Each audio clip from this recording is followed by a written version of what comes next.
दह्याची कढी म्हटलं की बनवायला अगदी सोपी, चवीला जर म्हणाल तर अगदीच अप्रतिम आणि अगदी लहानांपासून मोठ्यांपर्यंत सगळ्यांनाच खूप जास्त आवडणारी. तुमच्यापैकी बरीच जण दह्याची कढी घरामध्ये बनवण्याचा प्रयत्न नक्कीच करत असतील, पण बऱ्याचदा छोट्या मोठ्या चुका करतो. मग अशा वेळेस ही दह्याची कढी फुटते. आता दह्याची कढी फुटू नये म्हणून कोणती बरं काळजी घ्यायची आणि भरपूर टिप्ससह गरमागरम वाफाळत्या भाताबरोबर खाण्यासाठी ही दही कढी तुम्ही एकदा नक्की करून बघा.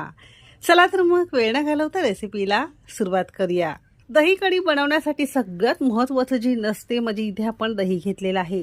साधारणतः 1.5 कप आणि वजनी म्हणाल तर साधारणतः 400 ग्राम प्रमाणात.